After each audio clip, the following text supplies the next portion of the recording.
तो हमने ये देखा कि किस तरह से प्रजनन केंद्रों के द्वारा जीवों को सुरक्षा संरक्षण प्रदान किया जा रहा है। अब हम बात करेंगे कि क्या सिर्फ ये परियोजनाएं बना देने से या अभयारण्य स्थापित कर देने से जीव सुरक्षित रहेंगे, तो ऐसा नहीं है, क्योंकि कोई भी चीज़ जब बनाई जाती है तो उस नियम को तोड़ने वाले भी कुछ लोग हमारे समाज में होते हैं, और उनको नियंत्रित रखने के लिए हम क्या करते हैं, कानून बनाते हैं। तो इसी तरह से जीवों के, वनस्पति के संरक्षण के लिए भी प्रयास किए गए। तो हम ये जानेंगे कि किस तरह से उनके शिकार पर, उनकी कटाई पर रोक लगाकर उनको सुरक्षा प्रदान करने की कोशिश की गई। तो शिकार पर रोक के लिए, ऐसे तो बोलने से कोई मानेगा नहीं, तो नियम क्या बनाए गए, वन जीव सुरक्षा एक्ट 1972 में ये एक एक्ट पारित किया गया, जिससे वन जीवों को सुरक्षा प्रदान करने के लिए। फिर एक नियमावली बनी 1973 में, और यही संशोधित एक्ट हुआ 1991 में। इन तीनों के द्वारा क्या किया गया, वन्य जीवों के शिकार को प्रतिबंधित कर दिया गया, उस पर पूरी तरह से, पूर्ण रूप से रोक लगा दिया गया। दूसरा जो किया गया वो जंगलों के संरक्षण के लिए आया, वन संरक्षण एक्ट 1980। इसी के संबंध में एक नियमावली आई 1981 में। तो इन दोनों कानूनों के अंदर पेड़ काटने पर कड़े कानूनी प्रावधान किए गए हैं। आपको ध्यान में यदि होगा तो आप यदि अपने घर में, अपने खेत में भी कोई पेड़ लगाते हैं और उस पेड़ को यदि आप काटना चाहते हो, जब तक वो पेड़ हरा भरा है, और आप यदि उस पेड़ को काटना चाहते हैं, तो आप अपने आप से स्वतंत्र रूप से उस पेड़ को काटने के लिए स्वतंत्र नहीं हैं, आप नहीं काट सकते हैं, और उसको काटने के लिए आपको वन विभाग के अनुमति की आवश्यकता है, जो कि इन्हीं एक्ट और नियमावली के तहत आप पर लागू होती है। तो आप समझ गए कि शिकार और कटाई पर किस तरह से नियम बना करके रोक लगाया गया है, ताकि हम जीवों को और वनस्पति को सुरक्षा प्रदान कर सके, ताकि वो सामान्य रूप से अपना जीवन चक्र पूरा कर सके। बच्चों, अब हम बात करेंगे कि हॉटस्पॉट, इनकी पहचान करके संरक्षण के किए गए प्रयास। तो पहले ये जान ले कि हॉटस्पॉट क्या होता है। हॉटस्पॉट वैसे स्थलों को कहते हैं जहाँ जीवों और पादपों की विविध प्रजातियाँ जो हैं वो प्रचुर मात्रा में, जिनकी बहुत ज़्यादा मात्रा वहाँ एक स्थान पर उपलब्ध हो, तो वैसे स्थलों को हम कहते हैं हॉटस्पॉट। और साथ ही साथ यहाँ पे क्या होता है, चूँकि यहाँ विभिन्न प्रकार की प्रजातियाँ रहती हैं, तो इनके ऊपर, चूँकि उनका शिकार, इनकी कटाई, इसकी वजह से इनके ऊपर अस्तित्व का भी संकट होता है, उसका भी खतरा होता है। तो वैसे स्थलों की पहचान करके और फिर उसके संरक्षण की प्रयास किए जाते हैं।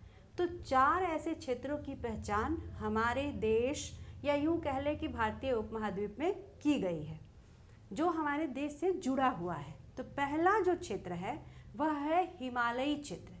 इसके अंतर्गत जो भारत का, हिमालय का जो भारत में हिस्सा है वो, उसके साथ साथ नेपाल और भूटान का क्षेत्र, हिमालय वाला नेपाल का क्षेत्र और भूटान का क्षेत्र। तो यहाँ देखिए, ये देख रहे हैं आप, भारत का हिमालय का भारतीय क्षेत्र है, जिसमें हिमाचल प्रदेश, उत्तराखंड वगैरह ये सब आता है। उसके बाद आप देखिए, इससे सटे लगता हुआ ही ये नेपाल आ गया, और इससे बिल्कुल लगता हुआ ये भूटान। तो ये जो पूरा इलाका है, ये जैव विविधता का भंडार है, हॉटस्पॉट है। तो इसकी पहचान की गई, और यहाँ पर पादपों और जीवों के संरक्षण के प्रयास किए जा रहे हैं। दूसरा जो हॉटस्पॉट पहचाना गया वह है पश्चिमी एवं पूर्वी घाट। तो पश्चिमी घाट के अंतर्गत महाराष्ट्र, कर्नाटक, केरल, और साथ ही साथ चूँकि भौगोलिक रूप से यहाँ की जो दशाएं हैं वह श्रीलंका से मिलती जुलती हैं, तो हम श्रीलंका को भी इसके अंतर्गत ही रखा गया है। और भारतीय क्षेत्र में प्रमुख जो क्षेत्र है वह है अगस्त्यमलाई की पहाड़ियाँ, वहीं पर है शांत घाटी, साइलेंट वैली, और पेरियार राष्ट्रीय उद्यान। यानी हम मानचित्र पर यदि देखें तो ये है हमारा पश्चिमी घाट, ठीक है। तो ये फ्लोरा और फौना, पादप और जीवों के दृष्टिकोण से भारत में यदि कोई सबसे ज़्यादा धनी भाग है तो वह है पश्चिमी घाट, और इसके बाद आता है पूर्वोत्तर का ये भाग। तो अभी हम बात कर रहे हैं पश्चिमी घाट का। तो ये एक बहुत ही महत्वपूर्ण हॉटस्पॉट है, और आए दिन आप समाचार पत्रों में पढ़ते होंगे कि यहाँ किसी नई प्रजाति को खोजा गया। तो ये वह सर्वसंपन्न हॉटस्पॉट, पादप और जंतु के दृष्टिकोण से बहुत ही संपन्न इलाका है हमारा पश्चिमी घाट का। तो वह इसमें आता है। यहाँ पे महाराष्ट्र, कर्नाटक, यहाँ लगते हुए केरल और फिर यहाँ श्रीलंका। इसमें अगस्त्यमलाई की पहाड़ियाँ, शांत घाटी क्षेत्र और पेरियार का जो राष्ट्रीय उद्यान है वह भी इसके अंतर्गत ही आता है। तीसरा जो क्षेत्र है जिसकी मैं बात कर रही थी वह है इंडो बर्मा क्षेत्र। इंडो यानी भारतीय क्षेत्र और बर्मा ये है म्यांमार का पुराना नाम। तो ये जो क्षेत्र है, ये देखिए, ये भारत पूर्वोत्तर सीमांत क्षेत्र भारत का, ये जो पूर्वोत्तर राज्य है वहाँ पर, और ये देख रहे हैं आप यहाँ पे म्यांमार लिखा हुआ है, यही वो बर्मा का क्षेत्र है। तो ये जो इलाका है यह भी हॉटस्पॉट है, यानी यहाँ पे भी जैव विविधता बहुत ज़्यादा है। इसके साथ ही साथ ये जो पूर्वी बांग्लादेश का इलाका है, बांग्लादेश का पूर्वी भाग, इसके साथ जब हम और पूर्व में एशिया में बढ़ेंगे तो इधर आपको मलेशिया, ठीक है, तो ये मलेशिया जो देश है उसका भाग भी इसी क्षेत्र में, मतलब यहाँ पे भी जो फ्लोरा फौना है वो सिमिलैरिटी है, यानी जंतु और पादपों की सिमिलैरिटी यहाँ पर पाई जाती है। चूँकि भौगोलिक रूप से ये क्षेत्र काफ़ी करीब है तो इसलिए इसको हम लोग इकट्ठे एक रूप में देखते हैं। तो भारत का ये जो पूर्वोत्तर का इलाका, अभी मैं बात कर रही थी कि दो ऐसे क्षेत्र हैं जहाँ बहुत ही ज़्यादा संपन्न है फ्लोरा एंड फौना, पादप और जीवों के विविधता के दृष्टिकोण से। एक तो मैंने आपको बताया कि ये पश्चिमी घाट का इलाका है और दूसरा यही पूर्वोत्तर का क्षेत्र है, ठीक है। तो इसमें क्या क्या हो गया, पूर्वोत्तर का ये सीमांत क्षेत्र हमारा अपना देश, उसके साथ पूर्वी भाग बांग्लादेश का, और आगे जब हम बढ़ते हैं तो यहाँ बांग्लादेश से लेकर के ये पूरा म्यांमार, मलेशिया, इंडोनेशिया, ये सारा इसके अंदर आ जाएगा, ठीक है। अब हम बात करते हैं चौथे हॉटस्पॉट की, जो कि है सुंदरबन क्षेत्र। तो आप जानते हैं कि सुंदरबन का ये क्षेत्र, ये जो है पश्चिम बंगाल में, यहाँ हुगली और यहाँ गंगा और ब्रह्मपुत्र की संयुक्त धारा, तो ये पश्चिम बंगाल और ये बांग्लादेश के पूरा सुंदरबन डेल्टा का क्षेत्र कहलाता है। और आप जानते हैं कि सुंदरबन डेल्टा जो है वह विश्व का सबसे बड़ा नदी डेल्टा है। तो यह इलाका जो है, यहाँ पर क्या है, यहाँ नम भूमि है, दलदली भूमि है, प्लस ऐसी भूमि है जो कुछ समय के लिए पानी के अंदर रहती है, कुछ समय पानी के बाहर आती है। यहाँ मीठा जल भी है, यहाँ खारा जल भी है। तो कुल मिला के भौगोलिक स्थितियाँ ऐसी हैं जो नाना प्रकार के, विविध प्रकार के प्रजातियों को जन्म देती हैं।